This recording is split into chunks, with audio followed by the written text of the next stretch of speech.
Hey guys, and welcome back to my channel. Today we're going to discuss my top 5 Chase credit cards. Chase cards are some of the best in the game. I'm a big fan of Chase cards and their program because of the transfer partners that are connected with Chase, and then also the ease of use when it comes to getting yourself good value when you are redeeming your Chase Ultimate Reward points. Many people in the points and miles game will recommend to start with Chase cards first because of the infamous 524 rule. Now, I don't think you should let the 524 rule scare you away from applying to other cards. But since the 524 rule does exist, then you might as well start with getting yourself Chase cards first so you don't end up locking yourself out of them in the future. Now, I've been asked before from people which Chase cards they should get, and I know this isn't the answer that people like to hear, but the reality is that everyone's situation is different depending on where you are in your credit card journey, and then also what type of way you like to travel is going to make the difference of which cards may end up working out best in your wallet. But if I'm looking at Chase cards and thinking to myself, which one of these is real good past year one and also not thinking about the welcome offer, then I do think that there are some of them that are in a different category when it comes to long term and giving you great value for them. Now with this list, I am going to be taking in consideration the fact that some of these cards can work even better when they are connected with other cards. So say for example, a card like the Chase Freedom Flex card, it is a card that advertises earning cash back, but you actually end up earning Ultimate Reward points with this card. So if you happen to have a card like the Chase Sapphire Preferred card, you can grab onto the Ultimate Reward points that you earn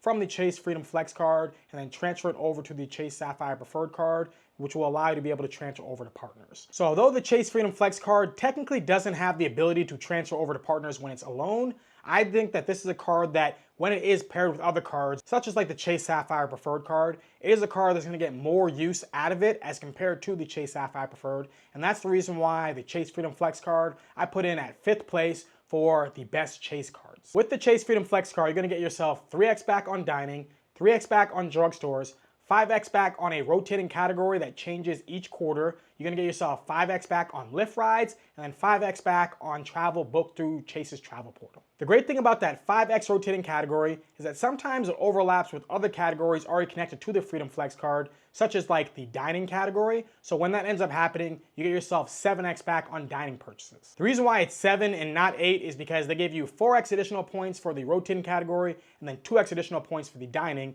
You get 1x base point, so if you add that all together, they give you 7x total points. Now the Chase Freedom Flex card has no annual fee, which I absolutely love because even though annual fee cards are incredibly valuable, one thing about those cards is that you always feel like you have to be doing something with them to make sense to have those cards in your wallet. But when you have a no annual fee card like the Chase Freedom Flex card, I don't need to put any spend on the card and it still won't make any difference me having this card in my wallet or not. But if I happen to be in a situation where this card is going to come into good use, such as me shopping at a place that's going to be in the 5x rotating category, then I can pull it out during that situation and get myself a high multiplier for using this card. There's nothing to worry about or keep up with, just use the card to earn some points. And coming in at number 4 is the Chase Aeroplan card. Now this is the newest card that I've added to my wallet, and I gotta tell you, the more I think about this card, the more that I like it. This card I feel is one of the most slept on cards out there. Now I know there's probably people out there who are thinking to themselves, but I don't fly on Air Canada. The great thing about this card is that you don't need to fly on Air Canada or even go to Canada to have this card be very valuable. This card has a couple of powerful and underrated benefits that shouldn't be overlooked. The first one is going to be the pay yourself back feature.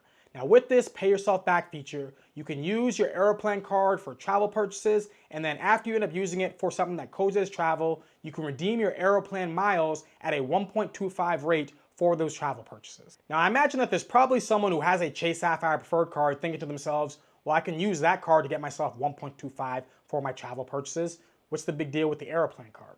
The difference with the Aeroplan card is with the Chase Sapphire Preferred card, you have to use the Chase Sapphire Preferred card to redeem your Ultimate Reward points through Chase's travel portal to get that 1.25% back. But with the Aeroplan card, you use your Aeroplan card for that travel purchase, and then with the Aeroplan miles in your account, you can redeem those miles for 1.25% back without having to go through any travel portal. So if you want to use your Aeroplan card on flights, on cruises, on hotels, or on taxis, you can use this card for any one of those purchases as long as it codes as travel, and you can do it without going through any type of portal. This becomes a lot more valuable than using something like the Chase Sapphire Preferred's travel portal to be able to redeem your Ultimate Reward points. Now a question you may ask is, well, I don't have any Aeroplan miles because I don't fly on Air Canada. Well, the good thing is that Air Canada is partnered with Chase, So if you grab onto your Chase Ultimate Reward points, you can transfer them over to your Aeroplan account, and that is where the second benefit that comes into the Aeroplan card is when you end up transferring over 50,000 points or more, you get yourself a 10% boost on those points into your Aeroplan account. The 50,000 points does need to be transferred over as a lump sum to be able to get yourself the 10% bonus, so you can't do it 10,000 points 5 times in a row and then expect to get yourself the additional 5,000 points as a bonus. And then also there is a cap on how much of a bonus you can get. It's capped at 25,000 points, meaning that 250,000 points is going to be the highest amount of your Chase Ultimate Reward points that you can transfer over and still be able to get the 10% bonus from your Aeroplan card. But if you transfer over just 50,000 points, you now get an additional boost of those 5,000 points, which would mean that you would have yourself 55,000 points in your Aeroplan account, and those 55,000 points can now be redeemed at 1.25% back, making the pay yourself back feature even more valuable. And in the last couple of years, excluding Bilt Rewards that works on its own system, Chase has been the only major bank that has had a transfer bonus over to Aeroplan. They had a 20% transfer bonus just a couple of months ago, and if you add that in with the 10% that you're gonna get from having the card, you get a 30% transfer bonus from your Chase Ultimate Reward points over to your Aeroplan account. And add a 30% transfer bonus, if you transferred over 100,000 Chase Ultimate Reward points, you'd be given 130,000 Aeroplan miles. And if you redeem those Aeroplan miles with the pay yourself back feature at 1.25%, you would get yourself $1,625 worth of travel purchases, and this actually exceeds if you happen to have 100,000 Chase Ultimate Reward points and you were to redeem them through the travel portal with the Chase Sapphire Reserved, and with the Aeroplan card, you don't even need a travel portal. The Aeroplan card has a $95 annual fee, which does cut into its gains, but if you take advantage of these two benefits, it definitely makes it well worth it. Now, I'm someone who normally uses the transfer partners, so I don't typically take advantage of the pay yourself back or the travel portal, but if I was to do any of these, I would definitely be using my Aeroplan card because I can see how valuable this perk is. Now, when we look at the multipliers for this card, you get yourself 3x back on dining, 3x back on groceries, 3x back on Aeroplan flights, and then 1x back on all other purchases. The 3x back on dining and on Aeroplan flights isn't very special unless you're flying to Canada all the time, but being able to get yourself 3x back on groceries is good, especially how much Chase lacks when it comes to the grocery category. I would honestly rate the Aeroplan card higher on this list if I knew for certain that the pay yourself back feature would stay uncapped.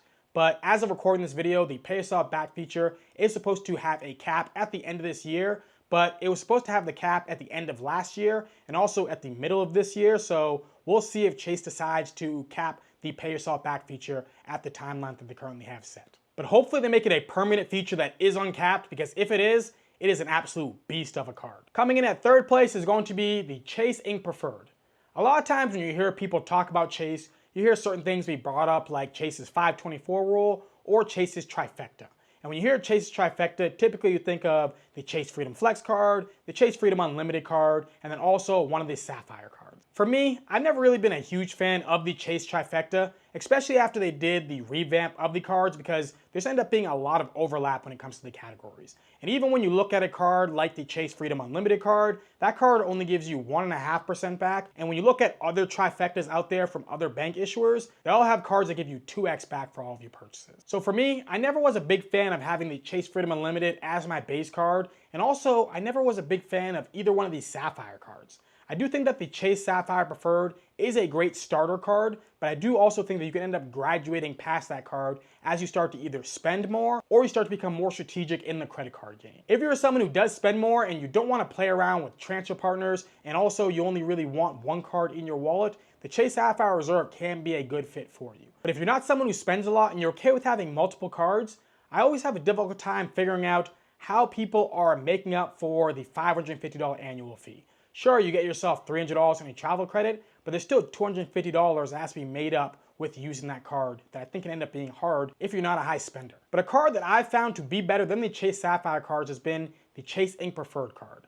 Not only do the categories not overlap with the Freedom Unlimited and the Freedom Flex, but also it's a way to get yourself access to Chase's transfer partners for only a $95 annual fee. And just like the Chase Sapphire Reserve card, the Chase Ink Preferred card gets you 3x back on travel, but it also gets you 3x back on shipping, internet, cable services, phone, and advertisement. If you have the Chase Sapphire Preferred card, look at adding in the Chase Ink Preferred card, because I think that it works better with something like the Chase Freedom Flex card, because there's not going to be overlap when it comes to the different multiplier categories. Now, I know that I said that I'm looking at these cards without taking into consideration the sign-up bonuses, but if you were to look at the welcome offers for the different Chase cards, the Chase Ink Preferred card has the best one out there, giving you consistently 100,000 points or more after hitting the minimum spend. Now I realize that not everyone is looking at business cards or even feels comfortable with applying for a business card because they feel that they're not eligible.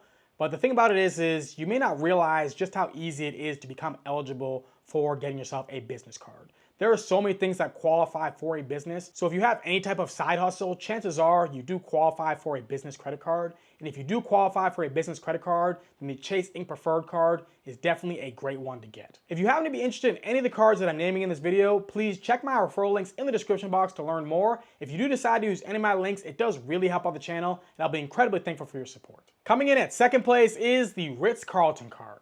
Now, some people love this card, and some people may feel this card is not worth the effort. I'm someone who rarely stays at Marriott properties, so I don't feel like going through the effort to get the Ritz-Carlton card. But even with that said, that doesn't stop me from realizing this is a beast of a card. Now, before I get into the good of this card, let me just quickly say that the Ritz-Carlton card and all Marriott cards, when it comes to them being earner cards, are terrible.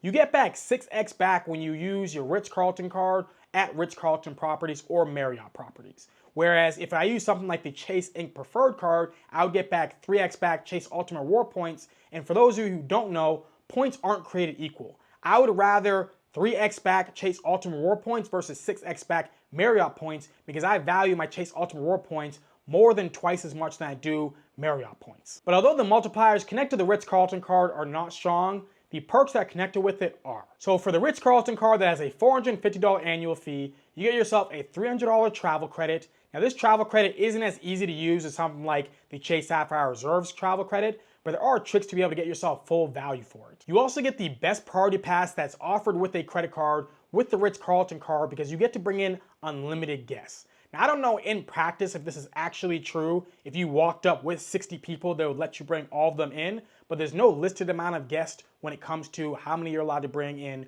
with your Ritz-Carlton Priority Pass card. You get TSA PreCheck, incredible travel protections, and also an annual 85,000 point free night award certificate that many would put as being more valuable than the $450 annual fee. This card is super powered, but the issue with it is that you have to go through an entire process to be able to get this card, where you have to first get yourself a lower Chase Marriott card, have it open for a year, and then product change up to being able to get yourself the Ritz-Carlton card. I think that this card is worth it for anyone who frequently likes to stay at Marriott properties. But for someone like myself who isn't a Marriott person, I'm not gonna go through the entire process to try to get this card. Coming in at number one is the Chase Ink Cash Card. Now the Chase Ink Cash Card is a simple, no annual fee business card that has the potential to be a powerhouse of an earner card. What makes this card so strong is that it has 5x fixed categories. And these fixed categories are office supply stores, internet, cable, and phone services. Knowing that you have these fixed categories allows you to be more strategic with earning your points as compared to something like the Chase Freedom Flex card. So I get 5x back when I pay for my internet, but I also live like a mile away from an office supply store, and I can get 5x back on those purchases as well. Now I know that some people may see this list and think to themselves, how does the Amazon card not get put on this list? You get 5x back with Amazon, and Amazon is bigger than office supply stores. The reason is because anytime I want to buy myself something from Amazon, I just go to the Staples right down the street from me, get myself an Amazon card, and then load the Amazon card to my Amazon account. So instead of me getting 5% back using my Amazon card for an Amazon purchase, I get 5x back with using my Chase Ink card through Amazon from loading an Amazon account,